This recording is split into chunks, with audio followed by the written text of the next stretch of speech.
Had a little listen to his podcast, huh? Dude, it's educational. And besides, I've been wanting to listen to this one.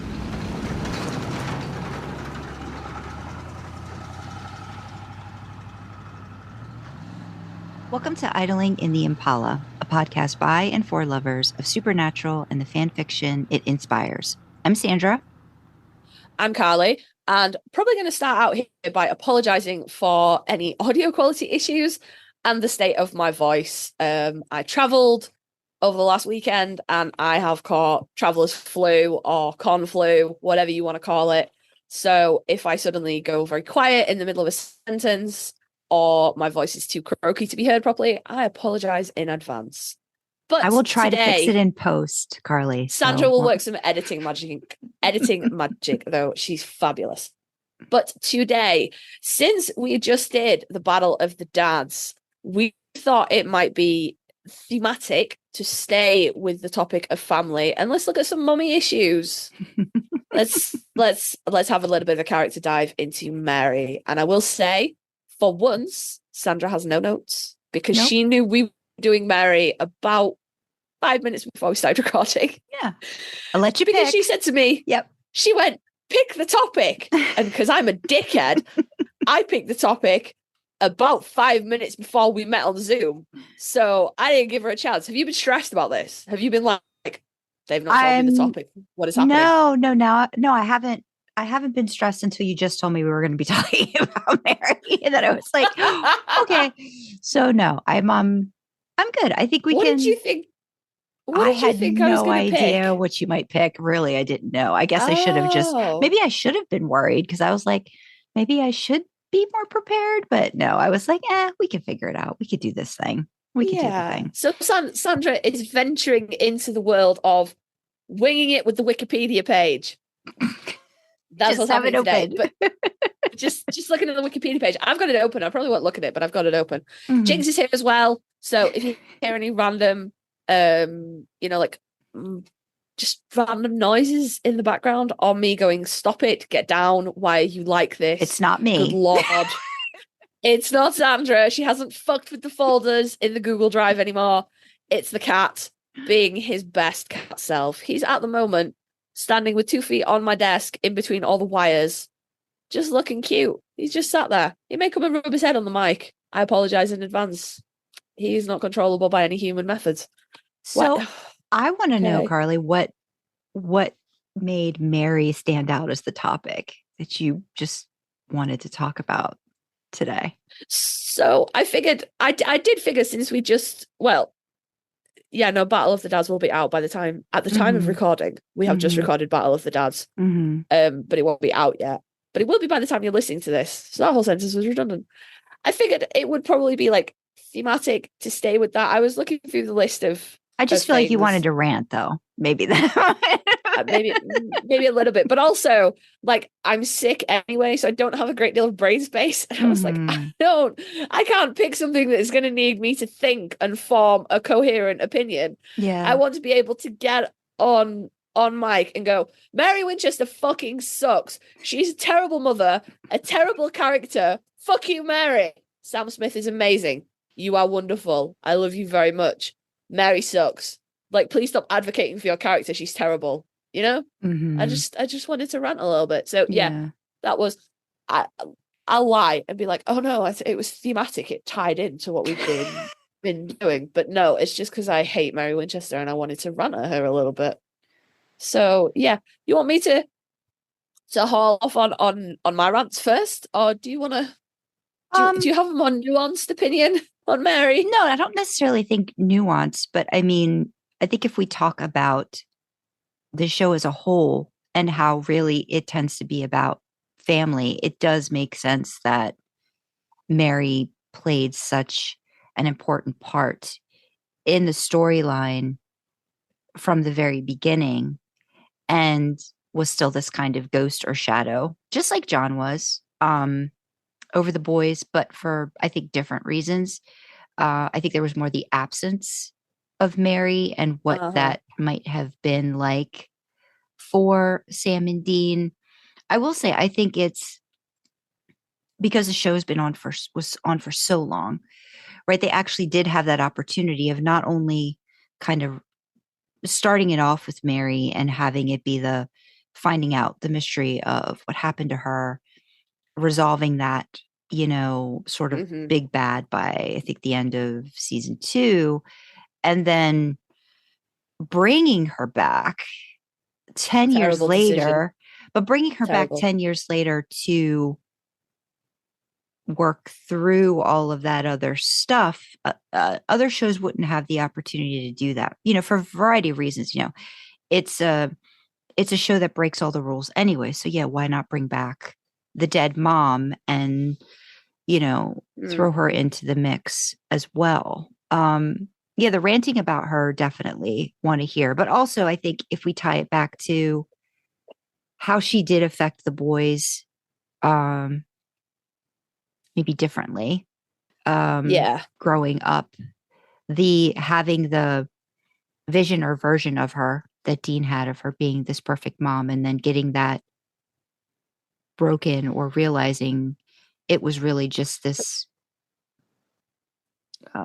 creation, in his mind from a Mhm. young age. And Sam literally not having any memory or recollection of her and what that probably did for him, that absence, and how it affected John.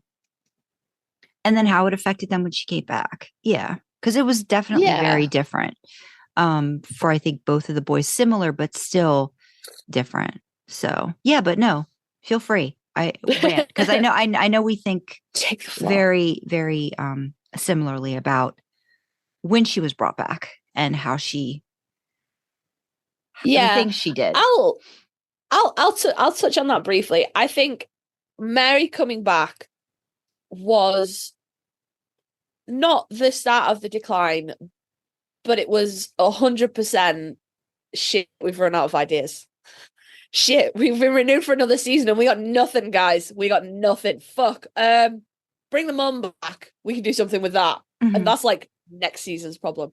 Mhm. But I'm in the very unique position of actually being able to identify with John, which is it's not a position I try to be in very often because, as we know, I think he's a wanker. But having lost, I lost a parent, and my oldest son was 2 when I lost my mum, and my youngest son was not even a twinkle in his dad's eye. I don't know if that idiom crosses the pond, Mhm. but Yeah. it just means he wasn't Mhm. thought of. Wasn't even a feature. So I'm in the unique, well, I suppose it's not unique, but unique in that I identify with John, with having lost this very, very pivotal, foundation of my life Mhm. and having children to raise at the same time. And let me tell you all the ways I didn't fucking do what John did. All right. So I have always been very, very careful with my sons not to pass on my grief. So I talk about my mum and I tell my son funny stories about her and, like things she did when I was little. And I tell him these stories and I tell him, these silly little anecdotes and like things she would say and things like that. So I feel like my son, I would have to ask him, but I feel like he has like a good idea of this character in my life. But that's all she is to him. Mhm. She's a character in my life. She has no bearing on his life whatsoever. There are pictures of her in my house, but if you asked him who was in that picture, he would probably respond with your mum if he was talking to me on like mummy's mum. But if you showed him a picture he'd never seen before of her, he would have no idea who she is. She's just not a character in his life, you know? And I was always really keen to not pass on my grief, not pass on the burden of a deceased relative. Because ultimately, she's never going to be a factor in his life. You know, he's never gonna, all the dreams that she had, that I had, of what her retirement was going to look like, and all the horrible old lady shenanigans she was going to, you know, inflict on my boy, they never came to pass. It's never going to happen. And I saw no reason to burden my son with borrowed grief. He's not grieving this woman. He doesn't even know she's gone. You know, he was 2. You know, it didn't. Children process grief in a very different way to adults. So I was always really keen not to put that on him. And of course, my younger son, he doesn't know. I mean, he's only 4, so he doesn't know anything beyond the end of his nose anyway. But again, he's maybe aware in a sort of abstract way that he has a mum, so maybe I have a mum, you know, or I mean, he may not even understand that much. He's an enigma, that child. He does not. He's not bound by your mortal laws. He's a law unto himself. But that was always really crucial for me. And John went the complete opposite way. John was like, I'm going to hammer these children with all of my grief. So of course he passed it down to Dean, who at 4, of course, would have recognized the loss of his mum. And of course, it was a very traumatic night. It was a traumatic event. It would have stuck in his mind. Heaven forbid John put the child in therapy. Good Lord. But it wouldn't. If John had not done the things he'd done, it would not have solidified so hard in Dean. And he would not then have tried to pass that along to Sam. And I've read so much fanfic that it gets mixed up with canon. But as far as I'm aware, they did have a couple of arguments where Sam was just like, I don't care. I don't know what you want from me. I didn't know this person. I don't care about this vendetta. And Dean being like, she was our mother. What the fuck is wrong with you? You know? Maybe that happened in the show. Maybe it happened in a fanfic I read. I don't fucking remember. But again, it all comes back to John. If he had got his shit together, John had got his shit together, we wouldn't, it would be a different show. But if he had got his shit together and had not passed on that burden of grief, that responsibility of grief to Dean, and then again to Sam, there would have been slightly mentally healthier people. It's the only way. Yeah. And I'm like, I identify with John, and I hate it, but I identify with John in that it's like someone's cut your arm off. It's like you're fundamentally missing a part of you, and you have no way to get it back. You have no way to heal the void that is left by the absence of this person. And when you take my route of kind of keeping that grief with you, it's very lonely. Because people say to you, people lie when people die. They do. That's just a fact of life. You'll never forget them. They'll always be with you. That's a lie. My mum has been gone for 8 years now, and I don't remember what she looks like anymore. I see her in photos and I go, yeah, that's my mum. But if I try and conjure a mental image, my brain does not remember what she looks like anymore. I can't remember the sound of her voice anymore. You forget these things. Your brain cannot hold on to information like that indefinitely, especially dense memories. It just can't. So it's lonely. And I've had people say to me, because I have obviously spoken to people and been like, I'm forgetting her. I'm worried that I'm going to forget her completely. Like, I'm forgetting all these really crucial parts of what made her a person. And they're like, no, you won't. You know, keep her alive. Tell the kids about her. And I'm like, why would I do that? Why would I burden them with this? This is my issue. It's not their issue. They didn't know her. And I don't want them to ever feel like this shadow of this deceased relative is over them. in any way. So it is lonely. Mhm. It is. I don't know if you personally, Sandra, have seen Disney. It might have been DreamWorks actually. The movie Coco. Yeah, that was a beautiful movie. Yeah. It was beautiful. Yeah. It was. I was heavily pregnant with my second son when we went to go watch that. It was like my kid's first trip to the cinema. He was about 6. And we were like, oh, we'll take him to the cinema. We'll go see this movie. And I cried in the cinema so much. And what really did for me was there's a scene in the movie where they go, he wants his guitar, doesn't he? Not the little boy, his spoiler alert, his actual dad.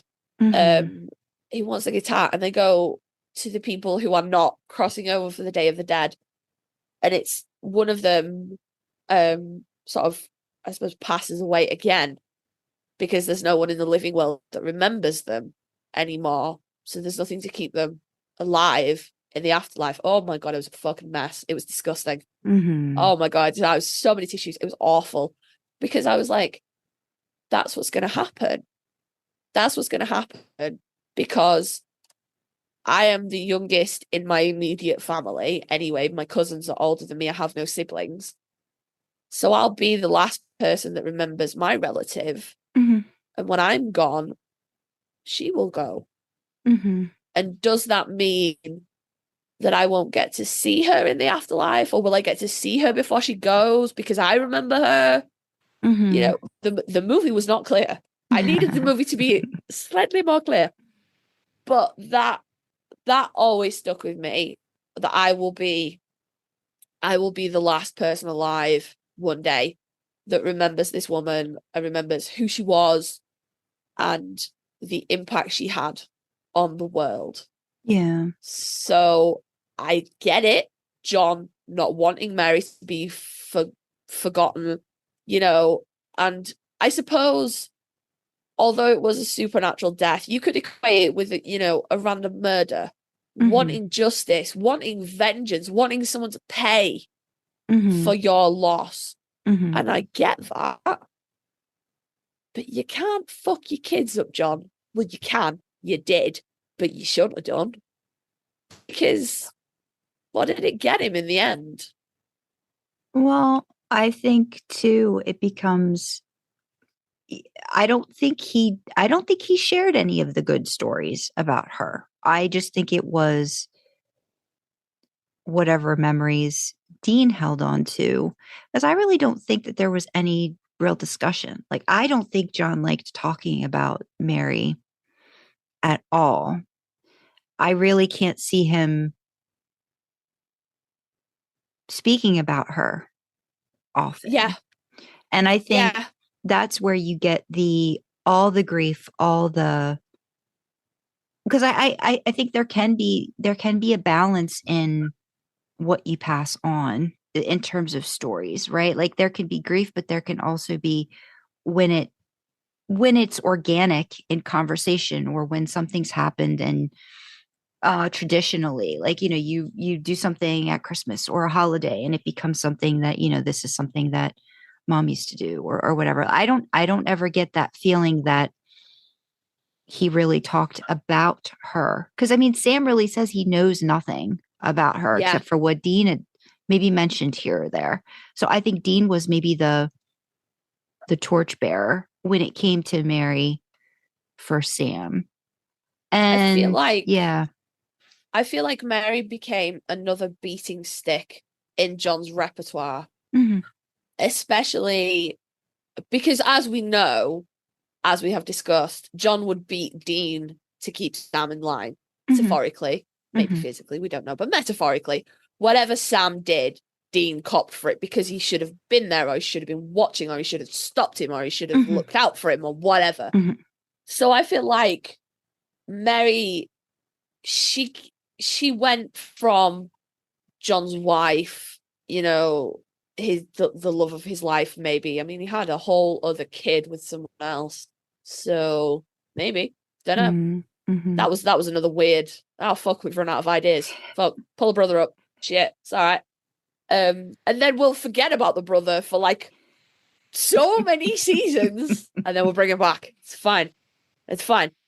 But then, she changed from that to just another way to keep Dean in line, and by proxy keep Sam in line. He beats Dean over the head with, we're trying to find the thing that killed your mum. Why are you being like this? And then, Dean has to put his tail between his legs and go, oh, Sam, we have to leave because we've got to get the thing that killed mom, Yeah. And she just became another thing for John to beat his kids over. Yeah, she was just this symbol for such a long time. I think even in the pilot, I mean, aside from the initial scene, I think Sam and Dean go at it on the bridge. There's a discussion about mom, and Dean gets very I think he grabs Sam and pushes him and is don't, I don't know if it's don't talk about mom like that or something, but there's a division, like you said, right away, where Sam is choosing, I think, not to be run around by this, and Dean is in it and follows his dad, and that becomes this point of contention. And she's such a contradiction too, as the seasons go by, and then you get the flashbacks with the young Mary and how she didn't want to put her kids in the life. We'll and say all this your stuff. Mary's fucking badass. Oh yeah. She didn't want vaguely uncomfortable with Dean's holy shit, mom's a babe. It's a bit weird. Yeah. But then equally with because it's Dean that goes back initially, isn't it? He's trying to stop. So the angels send him back to stop Mary from making the deal. And then Matt Cohen's John is dying, and then this deal's made, but then Mary's away, whatever. But then there is a moment somewhere where Sam and Dean go back. Yeah. And Sam gets all choked up about seeing his mum. And that always sat funny with me. That would be like me sitting my kid down with his grandma. He's not going to give a fuck because he doesn't know this person. He has no attachment to them, no relationship, no nothing. To expect him to get emotional would be strange. But you've got to remember too, like you said, you made that conscious decision not to put the grief on. John did. So no matter what, Sam can push back as much as he wants against John, but I'm sure I felt that would have been, he would not know what to do with that moment. And I think, knowing Sam and everything that's been wrapped up in his, up to that point, all of the stuff that's been going on, I think that would have resonated with him. I think he would have been like, oh God, what the fuck? She's right here and I've never had this opportunity. And what do I do? What do I say? How do I act? I think that worked. But again, what he was given, what he was dealt, what he was handed is a lot different than a parent or a family member choosing not to saddle their kid with all of this baggage of this person. So I think that makes sense. I think even, like Dean, I think the first time he goes back, he's like, just promise me you won't go. That's all he's worried about is, what do I do to make sure she doesn't do this? She doesn't die. That became a thing for him, and I think they tried a couple times and it didn't work. Which is weird because as a child of the 80s, I feel like he definitely would have seen Back to the Future and he would know that if you fuck the timeline like that, things don't exist. I haven't seen Back to the Future, but I'm aware they were that's okay with that. I mean, they've even said that before. I think that was when Sam and Dean had come back and they were trying again to make sure that, say, nobody was neither one of them was born, just to change the timeline. They were okay with that. At the end of the day, they're not going to know. They're not going to exist. What's the difference? That's very true. So I think that's very where true. it became always this, because you were talking about it. I think when we get flashbacks of, I think it's the heaven episode where Sam and Dean keep going into different versions of heaven, and you see how much Dean was the fixer. 'Cause I think you mentioned that in a conversation we had. Dean was the fixer when he was with his mom and dad. So even back then, his role was fixing things.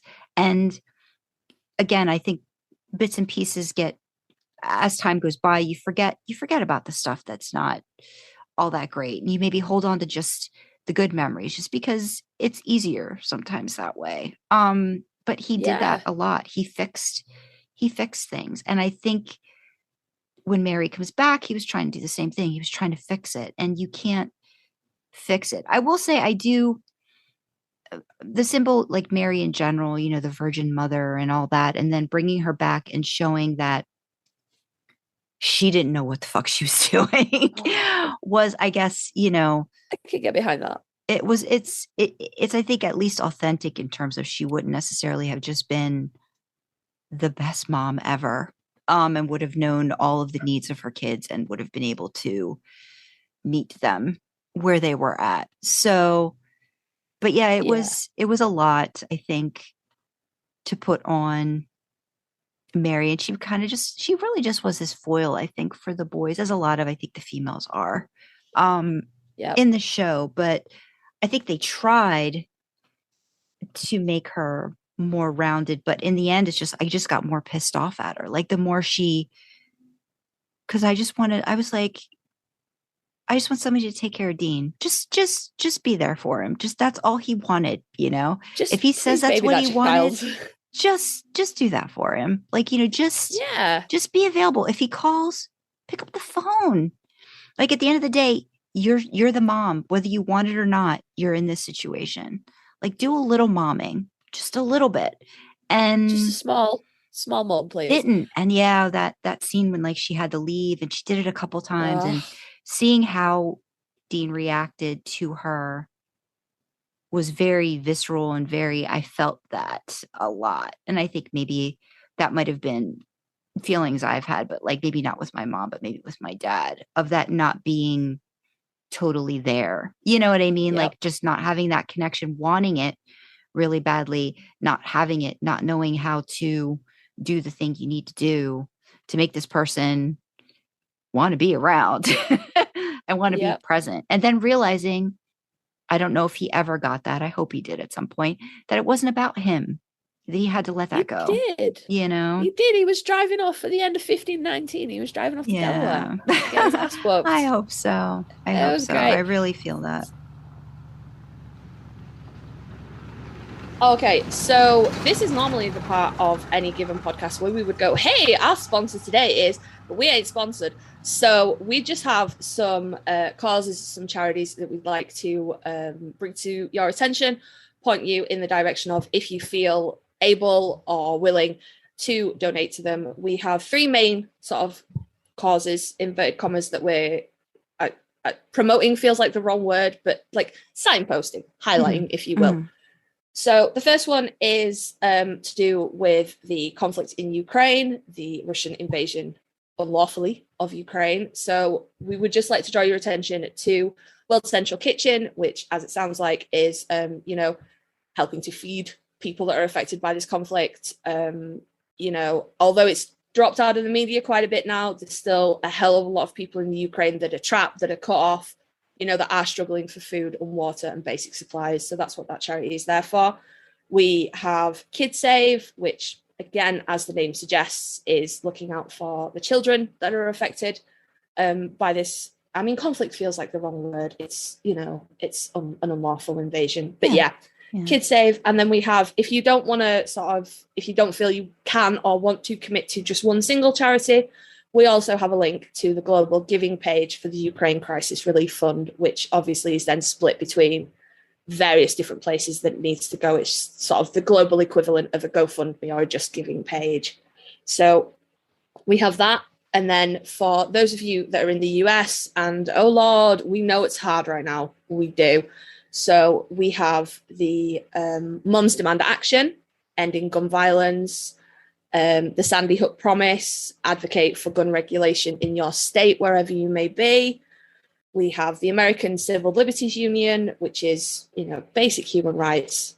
Come on, people. Like, it doesn't feel like it should be this hard, but somebody needs to give your government a kick up the ass and be like, hey, it's not this hard. You're making it harder than it is. And then, of course, vote.gov, look up the voting regulations in your state, in your area, find out what you need to do, be informed, be prepared, because that is the best way to enact any kind of change. And that doesn't just go for the US, that goes for the UK, anywhere else.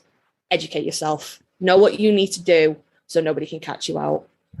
Last cause, definitely not least, LGBTQ plus people. My folks, we are under attack. There's no easy way to say it. There's no nice way to say it. People want us dead, yo. It's really heavy in the US. It's coming in the UK, and it's fucking hard. There's no one cause fits all for this. There's nothing particularly global. And to be honest, I didn't really want to signpost to any, causes that are fighting against this. I want to bring this down more to people. We're not a statistic. Everyone's a person. So the causes I want to signpost are Switchboard LGBT in the UK and the Trevor Project in the USA. And they are both services where you can reach out, you can be connected to people to talk to. It's hard. We need to come together, guys. So if you need to talk to somebody, if you need help, if you are not safe where you are, these charities will help you. Reach out to them, even if it's just someone to talk to, even if it's just someone to go, this fucking sucks. If you need that help, reach out as well. For anyone outside of the US and the UK, I'd like to draw your attention to the Trevor Project. Again, they have resources for international LGBTQ plus people, youth. We know that as much as it's hard in our countries, it's a hell of a lot harder in some other countries, and it's not easy to come out. It's not easy to be safe. So take a look at that link for some resources, some places to go for help, some ideas of how to keep yourself safe. So again, it's not a sponsor. We wish we had a nice, fun sponsor to bring you, but we know that it's hard, and we just want to point you in the direction of help for others if you can give it, and help for yourself if you need it. So back to the podcast, I guess. So here's my problem with the Mary resurrection thing. So first of all, it smacks of, oh fuck, we don't have a plan for the next season. Bollocks. Quick, bring his mum back. And I've never been able to work out, because what she ultimately ended up being, as much as her memory was a beating stick for John when they were growing up, her actual person just ends up being another thing to beat Dean around the head with. She's not a mum in any sense of the word. And he, naturally, a bereaved child who has, albeit they hammer onto his memories of his mum, like, your memory from childhood is spotty at best. Yeah. But it's residual mommy issues, like regardless, like yeah, that's what it becomes. It's a mommy issue that he has to deal with, like you said. Yeah. So, and Sam too, even though again, I wish they had like spent a little more time. I think they do a little bit, but I feel like it would have been really interesting to go through that a little bit more with the both of them. And I know they do, but it's almost like more Dean and Sam just kind of like, I don't know. Yeah. But she just, like I said, her memory was a beating stick for John. And then her actual self, it just seemed like another way to torture Dean. And I've never been able to work out, because if it was just Chuck that had made that decision, I would have been like, he's 100% fucking with him. 100% fucking with Dean. But because it was Chuck and Amara, and they're like, oh, we're going to give you back what you want most. I think it was just Amara that made that decision. Yeah. It seems like that's coming from a good place, a generous place. But then I'm like, you're supposed to be omnipotent. You can't see how fucked up this is going to turn out. Why would you do this? Yeah. I don't know, give him a lifetime subscription to a fucking burger joint or something, you know? Mhm. Like, why can't you see how terribly, terribly bad this is going to turn out in the end? They So have then, a discussion in season 15, Dean and Amara do about it. And I just remember not really being happy with whatever her reasoning was like, I wanted you to see, I guess, see her for all her flaws or whatever, or see that she wasn't this thing. It's like, but don't you think really like they have worked through some of that because, he knows it. He just doesn't want to talk about it. He literally confronts Mary about it. And I don't know if that was supposed to be the cathartic moment, like when they're in the dream space and he's like, I hate you, but I love you and all that stuff. But it doesn't, yeah, it didn't need to happen. It didn't need to happen at no, all. it didn't. It was, like I said, first and foremost, I apologize. I can hear my voice going, guys. First and foremost, it 100% was like, oh shit, we don't have a thing for the next season. Fuck. We'll bring Mary back. That's a fucking goal. I'd like, how'd they get to Mary before they got to Adam? Jesus. Oh no, they needed Lucifer to bust the cage to get Adam out, because no, Mhm. but still.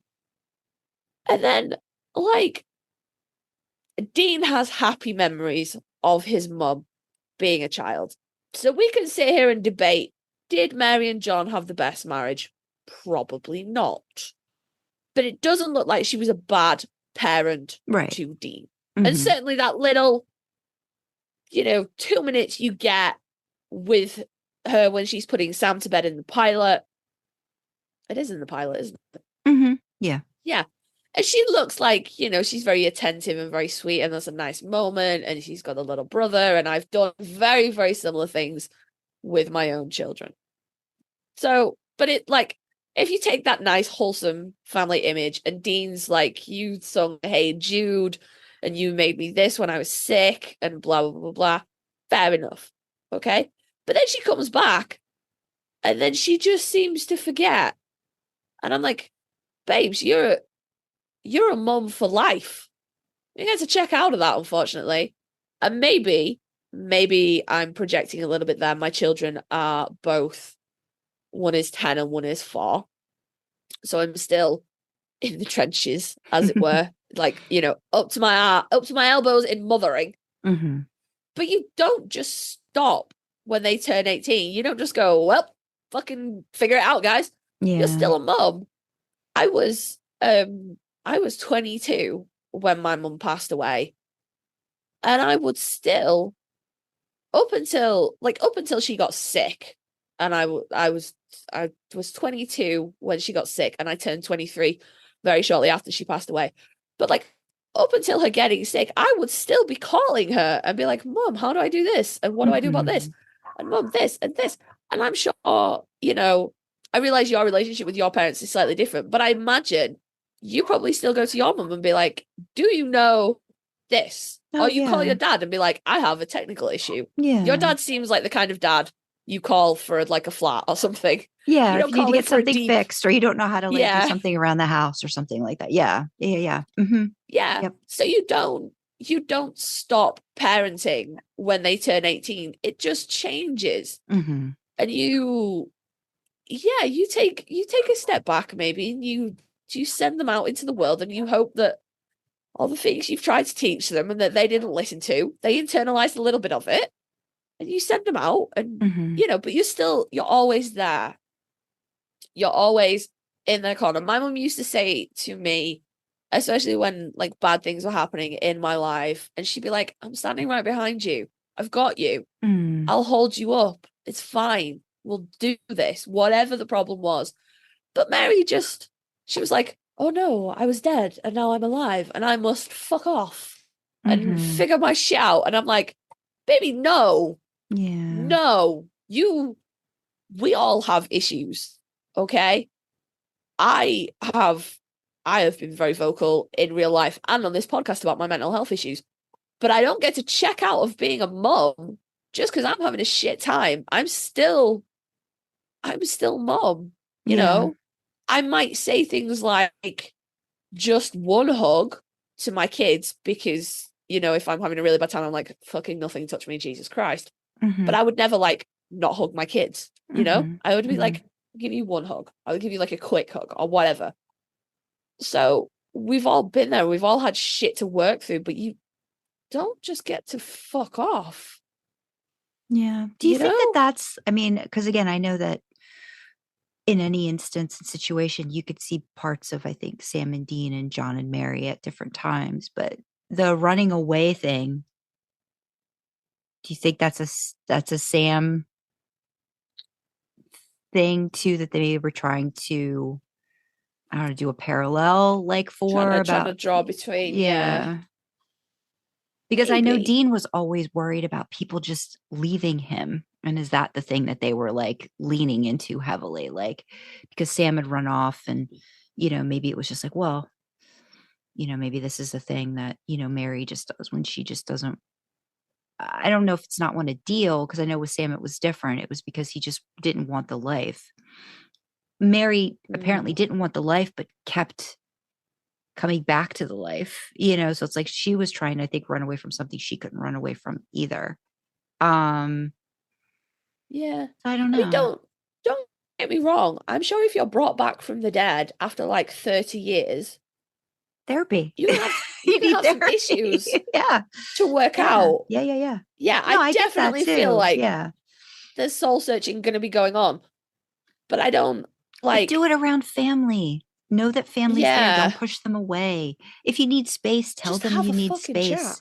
And I know she said that, but the way she said it and did it was the absolute worst way to do it. Yeah, you can't say I need space as you got 2 feet out the door. Yeah. Like that is a conversation that needs to happen before you get there. You need to be like, I am having an existential crisis because I'm supposed to be dead. So I need to just take a minute and figure out what the fuck is going on with me. And I'm still here. But I just need a minute. And I think if she'd have said to the boys, I need a minute, they would have been more inherently respectful of her need for space rather than her just effectively vanishing and then they're trying to track her down. Yeah, it was open-ended. Like, yeah. Are you okay? Are you alive? And Dean was reaching out and wasn't getting responses back. And Sam was like, you know, dude, mom says she needs space, you know, give her this. And, you know, Dean's not good with space. No. Dean's not good with space. No. Which I suppose, if you think about it, everybody he's loved in his life has left him in one way or another. His mum left at 4. That is how you would rationalize that, because a 4-year-old has no concept of death. So it's mum left me. And then John left him. Well, no, and then Sam left him. And then John left him. And then he got Sam back. But then Sam's been spotty on the whole together forever thing. Sam's walked out a few times. And then John died. Well, I suppose you could say he committed suicide, really. He was like, my life for his, whatever. So John left again. Yeah. You know, Bobby died, which we can't hold against Bobby. That was an accident, but still. No, but still loss. You know, another loss. It's a big loss. Yeah. So I get it. Dean is not great with space because the people that he gives space to tend to not come back. Yeah. So I get it. Yeah. But again, if she just sat them down and had a conversation, it wouldn't have been, you know, like, even if as a parent, get my little soapbox out. I hate this soapbox. I hate going as a mother. But even if, as a mother, you have to hold your hands up and go, I actually cannot mum right now.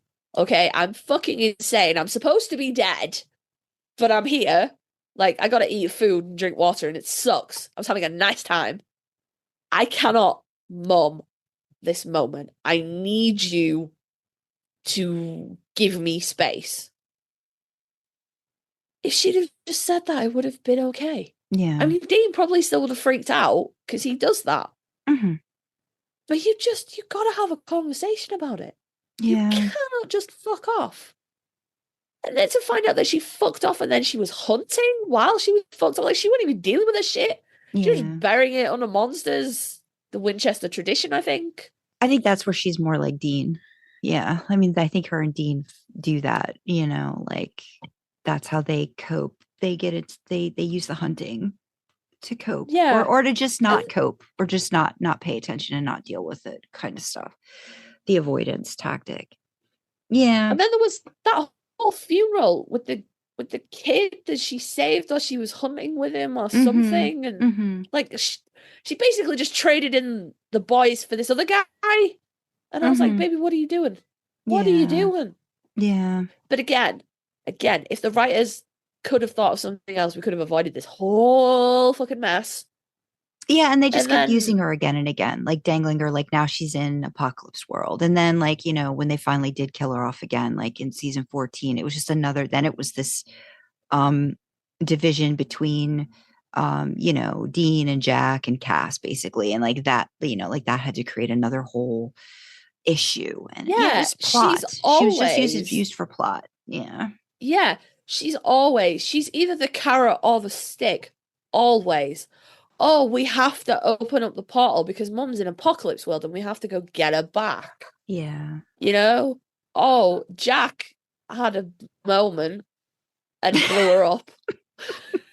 That's such a nice one. Jack had a moment. Do you know what? Didn't it seem like an overreaction though? Like he'd been around for a while. I feel like he had a good handle on his powers. And then he suddenly blew somebody up. And he'd never blown anybody up before that point. It just feels like an overreaction. Yeah, it did. But again, like if we're following along with, if this was still Chuck, you know what I mean? It's not necessarily going to make sense that it would happen again. Because the thing is though, that's the best thing the writers have ever done. Oh yeah. Because everything's suspicious now. Was it Chuck? Or did it really happen like that? But again, she died to cause a conflict between Dean and Jack. And I feel like Dean was much more reasonable about her death the second go around. He was like, well, what are you going to do? You know, I'm mature now. I'm not far. Well, like I don't know. I feel like but then it became this whole, like, again, it was back to like Jack is evil. You know, Jack is, you know, like there was, again, it was a 180 on Dean. Yeah. Like he was all about like, no, now we've got to contain him, you know? And then that became, then he was like, you know, it was Cass's fault for not telling them that these things were starting to happen. Oh, it was because Jack was little by little using up his soul, right? I think that's what it was. A little bit of soul that he had, he just kept using it, like to save this person or to do this or to do that. Oh, and then I think that's where I know she was. Yeah. She was nagging him, wasn't she? And but he was nagging like, literally for like, you know, 5 seconds. Like, you know, because she was trying to parent. That's when she decided to parent. And that was not a good call, Mary. You didn't need to start parenting then. Like maybe save the parenting for the for sanity. Maybe. But okay. Maybe don't parent all babes because your kids are past needing a parent now. And you forfeited all your rights to be a parent when you went, no, I got to go work my own shit out. So bye. Yeah. And then didn't take their calls. Yeah. You know? It was just, it's just a mess the way that they, I think, again, I love the show, but it's just sometimes when you deep dive into how they position different chess pieces here to get this reaction and this reaction, it can not be very character. It's not true to character a lot of times, but no. I don't know. Yeah. But I don't think it helped that they changed a lot of the crew. So like writers, showrunners, directors, and things like that.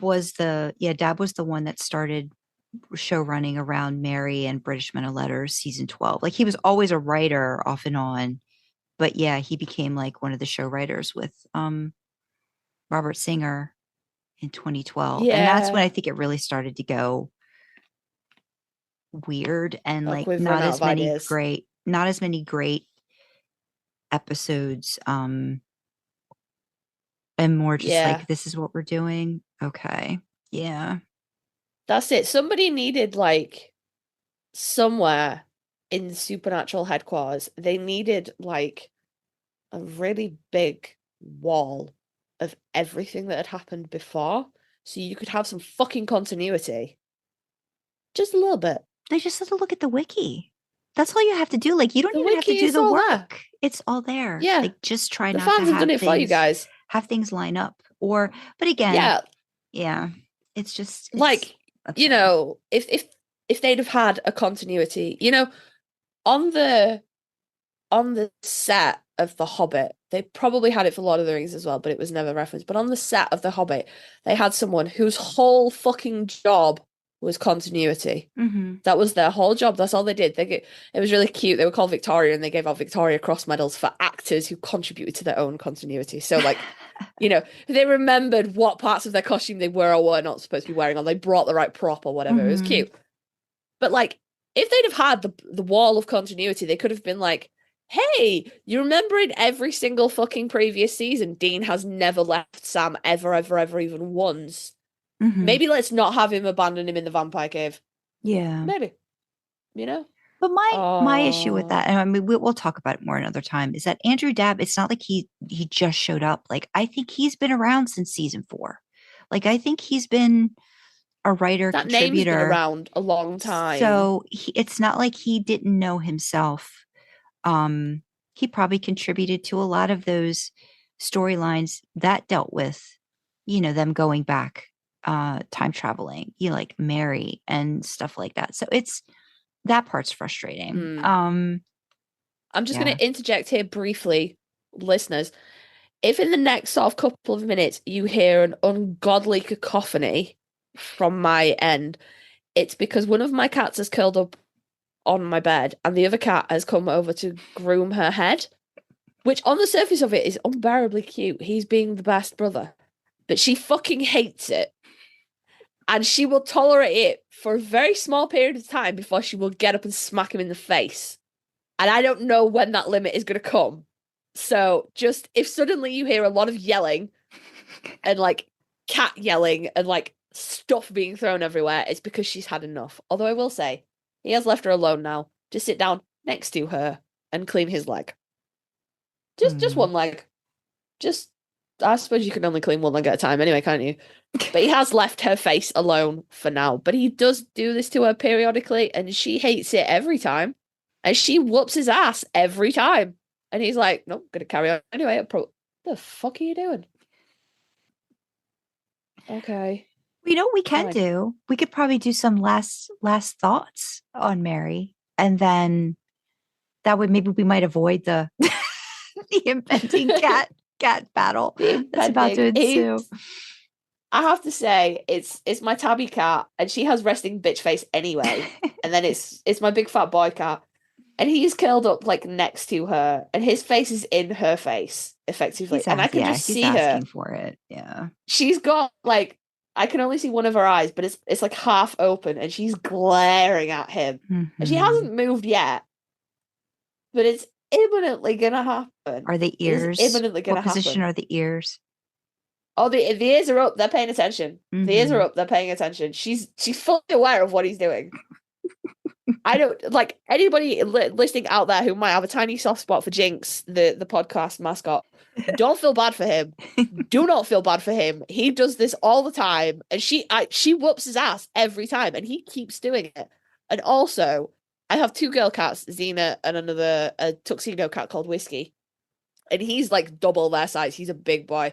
And what he'll do is he'll wait for them to get somewhere soft and wait for them to warm it up. And then he comes and just stands over them. And he's much bigger than them. Spot? Does he want the spot? And he comes and he looms over them. And they go crazy and they hiss and they swat at him. But eventually they leave. And then he really smugly settles down in the warm spot. So he's okay. He wants to get hurt so that he can get the spoils. He's fine. He's fine with the consequences of his actions. So do not feel bad for him. He's an asshole. Man. And he's settled down now. They're both kind of like, like bagel curled. Oh, they're just like, just everything's all tucked in. Yeah. So an argument might still happen because she's still got her eyes open, glaring at him like, you suck so much. So yeah, just a little detour on my cats there. But yes, final thoughts on Mary. I suppose actually before we do final thoughts, it's worth shouting out, as we always do when we do these character dives, Sam Smith. What a fucking legend that woman is. Yeah. She's amazing. Yeah. She is really good. And I think she played like, obviously she only had like a little bit in the pilot and then like more so when Mary came back, of course. but she gave Mary a lot of character and a lot of depth with a character that was kind of ambiguous from a character study perspective. She could have gone a lot of ways. Yeah. Because she was reincarnated, so you couldn't tie her down to how she was in the pilot or the flashbacks. She could have done anything. And I think Mary brought a really great depth to the character.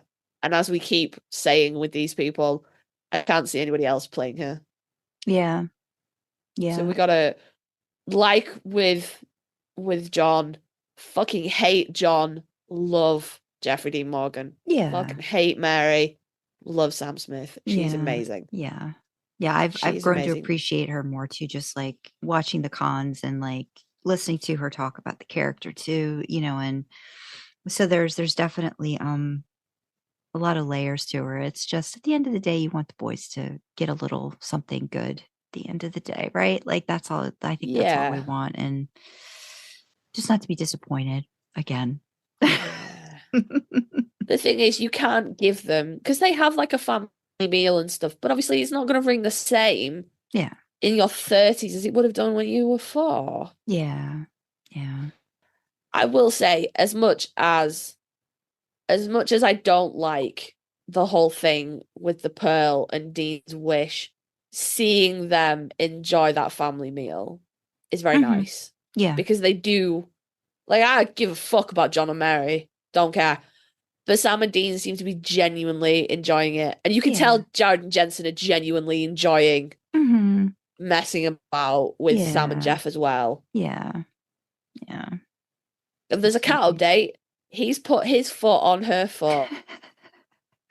I don't know why. I can only assume I have the world's only masochist cat. I don't. She's grooming herself, so she's got like her back paws out a little bit, and he's put one of his paws on like her back, like ankle, and then he's just settled his head on it. You know, like you put your arm under your head to go to sleep. Yeah, that's what he's done. Oh God, there's going to be such an argument. There is. It's like watching a car crash.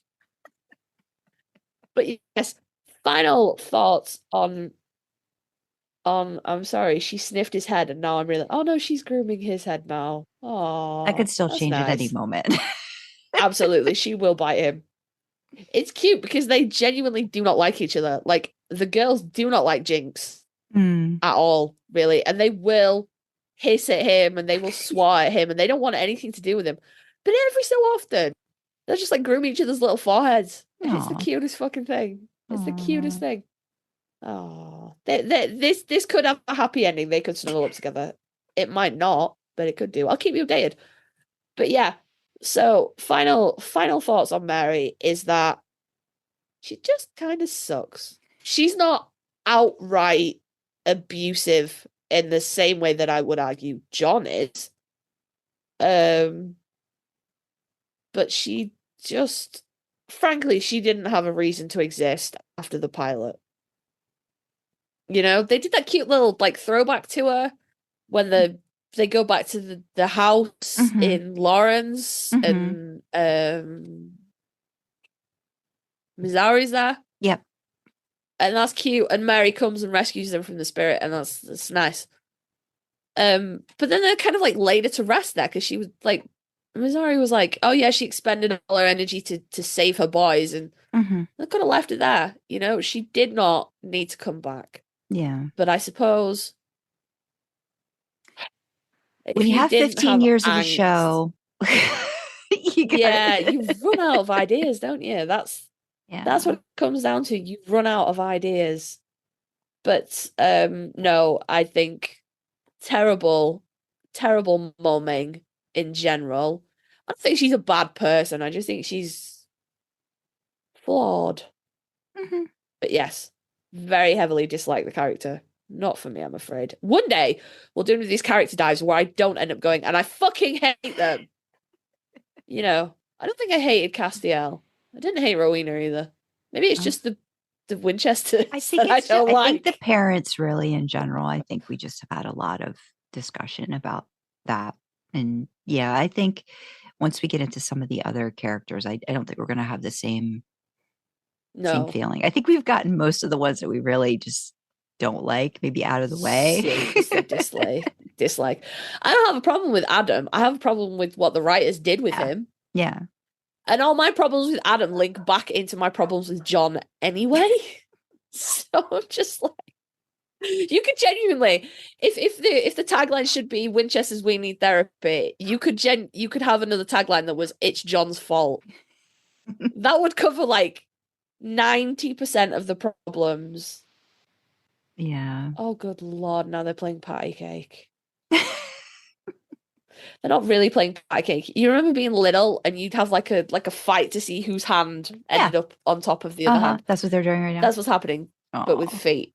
Oh, how cute. She's winning. By virtue of him just being a big old weirdo. And that, I suppose, wraps up this deep dive into Mary Winchester and the unfortunately unsatisfying conclusion of are my cats going to fight or not? Because as it stands at the moment, we appear to be in a good place. So, any final thoughts you want to add about Mary, Sandra? No, just that I like that her middle name is Sandra. That's all. Is it really? I looked at the wiki. It says, yeah, I remember Dean. Like, that's one of the first things he says to her in like season 12. He's like, your name is Mary Sandra. And I was like, oh, okay. He said my name. That's so cool. I did not know that. That is. And she's born in December, as I am. So, yeah. December the 5th. Yeah. Mm-hmm. Ah. Well, That's all. Those are the two saving graces for Mary on my end. I don't know what Deanna and Samuel were on, but Mary Sandra does not go together. Sandra is a lovely name. I'm not knocking your name in any capacity. No, it doesn't go together at all. Mary. It makes me wonder who was named Sandra on whose side of the family, if that's what they're going with. Like, that's just my only question. So yeah. I don't think they ever say like. Yeah. Well, we can look at that and figure that out. It can always be a little extra thing. But yeah. Those are my only two saving graces. I was looking that up and I remembered that. Ted's like, oh, he said your name. I'm like, I know. He said Sandra. Did he say Sandra or did he say Sandra? I can't remember. But I'm like, if he said Sandra, we're good. If it was a little bit off, but oh well, what are you gonna do? But yeah. Well. There we go. That's very, very cool. Yeah, so if you would like to give us all of your thoughts and opinions on Mary Winchester and the fact that I only have two good things to say about her, which are directly related back to me, please reach out.